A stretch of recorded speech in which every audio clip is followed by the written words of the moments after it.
Hello, friends. Welcome back to our channel. I am doctor Vaishali Vasavada. So winter start हो गया है तो of course winter wears की भी शॉपिंग स्टार्ट हो गई होगी और इसके साथ साथ च्यवनप्राश की भी शॉपिंग स्टार्ट हो गई होगी. कुछ लोगों के मन में बहुत सारे डाउट्स होंगे. कुछ लोग पहली बार च्यवनप्राश खा रहे होंगे या कुछ लोग रेगुलरली ले रहे हैं. कुछ लोग अपने आसपास अड़ोस पड़ोस में किसी की एडवाइस को फॉलो करके ले रहे हैं. किसी को डॉक्टर ने सजेस्ट किया है. Whatever may be the reason. लेकिन च्यवनप्राश के बारे में आपको सही जानकारी होना बहुत ज़रूरी है. कुछ बेसिक चीज़ें हैं जो आपको नहीं पता होती है, तो स्पेसिफिकली हम उसके बारे में डिस्कस करेंगे. तो जो च्यवनप्राश है, वो आयुर्वेद की दृष्टि से उसे रसायन माना गया है. रसायन यानी कि जो आपकी बॉडी के जो सेल्स है, ईच एंड एवरी सेल्स, आपके बालों के सेल से लेके आपके नाखून के सेल तक और आपके जो इंटरनल ऑर्गन्स हैं, वो सभी सेल्स को वो रेजुविनेट करता है. यानी कि उसकी जो सिस्टम है, उसे एनाटॉमिकली और फिजियोलॉजिकली उसे रेजुविनेट करता है, रिफ्रेश करता है, आम भाषा में अगर हम कहें तो. जिससे आपकी इम्यूनिटी बढ़ सकती है, आप में बहुत ही स्फूर्ति रहती है और आपकी हेल्थ जो है वो ऑल ओवर इम्प्रोवाइज होती है. बट क्या होता है, कुछ डाउट्स रहते हैं सबके मन में कि ये जो च्यवनप्राश है उसे कैसे कंज्यूम करना चाहिए, उसका डोसेज क्या होता है. सो डोसेज जो है वो आपके जो आयुर्वेदिक फिजिशियन है वो आपकी प्रकृति को असेस करके आपको सजेस्ट करेंगे. बट एक एक सिंपल सी चीज़ है जो ऑलमोस्ट 99.9% पीपल फॉलो नहीं करते हैं. एज मैंने बताया कि जो च्यवनप्राश है वो रसायन है, तो उसे कंज्यूम करने से पहले आपको पंचकर्म प्रोसीजर करवाना बहुत ज़रूरी होता है. अब ये पंचकर्म क्या होता है? तो ये वमन विरेचन दो प्रकार की बस्ती रहती है और नस्य कर्म रहता है. उसके बारे में डिटेल में हम फ्यूचर में वीडियो बनाएंगे और आपके साथ शेयर करेंगे. लेकिन च्यवनप्राश को उसका जो कंजम्पशन है वो स्टार्ट करने से पहले आपको ये पंचकर्म करवाना बहुत ज़रूरी है. उसके बाद ही आपको उसकी जो प्रॉपर्टी है, रसायन प्रॉपर्टी, उसे आप अपनी बॉडी में अचीव कर सकते हो. और दूसरा ये रहता है कि च्यवनप्राश को दिन में कौन से टाइम कंज्यूम करना चाहिए. तो जब भी आपका स्टमक एम्प्टी है, जनरली क्या होता है मॉर्निंग में जो आपका पेट है वो खाली रहता है. इसलिए मोस्ट ऑफ द डॉक्टर्स जो है, आयुर्वेदा फिजिशियंस जो है, वो आपको मॉर्निंग का टाइम सजेस्ट करते हैं. बाकी के टाइम में भी कई बार ऐसा हो सकता है कि आपका पेट खाली है, but we are not sure about that कि आपके स्टमक में जो फूड है वो प्रॉपरली डाइजेस्ट हो गया है या नहीं है. तो च्यवनप्राश कंज्यूम करने के लिए आपका स्टमक जो है वो पूरा एम्प्टी होना चाहिए. इसलिए मॉर्निंग का जो समय है, जब आप उठते हो, ब्रश करते हो, उसके तुरंत बाद आप उसे कंज्यूम कर सकते हो.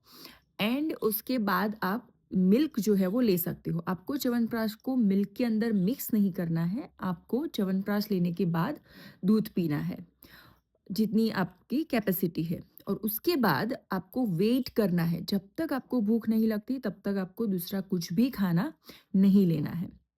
एंड दूसरी चीज़, बहुत सारे लोग जो है वो सिर्फ विंटर सीजन में ही कंज्यूम करते हैं च्यवनप्राश को. लेकिन ऐसा नहीं है. च्यवनप्राश जो है वो आपको थ्रू आउट कंज्यूम करना चाहिए, थ्रू आउट ईयर.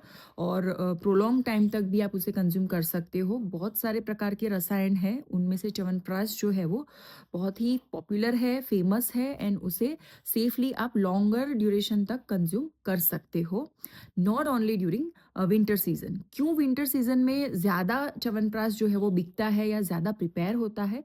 क्योंकि जो च्यवनप्राश में जो हर्ब्स यूज़ होती है उनमें सारी हर्ब्स जो है वो ड्राई रहती है, यानी कि पाउडर फॉर्म में रहती है.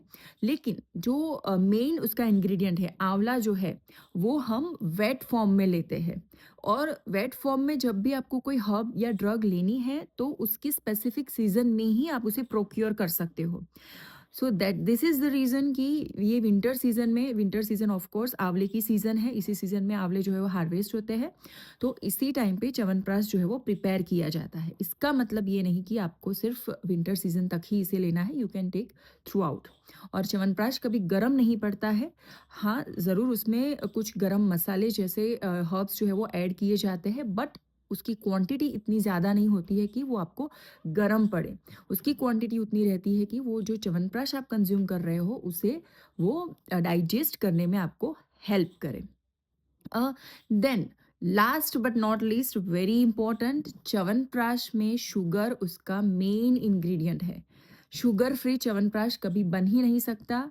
च्यवनप्राश में कभी भी गुड़ वाला जो च्यवनप्राश है वो कभी भी रियल नहीं माना जाता है, बिकॉज़ आयुर्वेद के अकॉर्डिंग जो प्रिपरेशन होती है, जो रेसिपीज़ होती है, उसमें उसका बहुत इम्पोर्टेंस है। रेसिपी में कौन से इंग्रीडिएंट डाले जाते हैं, उसको कितने टाइम तक पकाना चाहिए, किस कंडीशन में उसे पकाना चाहिए, सारे जो रूल्स हैं वो प्रॉपर्ली फॉलो होने चाहिए। अगर उसमें शक्कर की जगह पे गुड़ डाला जाता है तो उस च्यवनप्राश की पूरी प्रॉपर्टी, पूरी क्वालिटीज़ चेंज हो जाती है। सो च्यवनप्राश जो है वो ना तो गुड़ का हो सकता है और ना ही शुगरलेस हो सकता है। च्यवनप्राश शुगर से ही बनता है, शक्कर से ही बनता है, एंड वही उसी च्यवनप्राश को ऑथेंटिक माना गया है। Thank you so much for listening. अगर आपको ये वीडियो इन्फॉर्मेटिव लगा हो तो आप इस चैनल को सब्सक्राइब कर सकते हो अगर आपने नहीं किया है, और इस वीडियो को आप जितने आपके फ्रेंड्स हैं, जितने लोग हैं जो ये चीज़ च्यवनप्राश को कंज्यूम कर रहे हैं, उन सबको आप शेयर करें। और अगर आपको कोई डाउट है इसके रिलेटेड तो आप कमेंट बॉक्स में कमेंट छोड़ सकते हैं, उसके ऊपर हम आपको आंसर दे सकते हैं। इसके अलावा और कोई भी आयुर्वेद शास्त्र के अकॉर्डिंग आपको कोई डाउट है, किसी टॉपिक के बारे में आप जानना चाहते हो, तो उसके बारे में भी आप कमेंट बॉक्स में मैसेज छोड़ सकते हो। Thank you.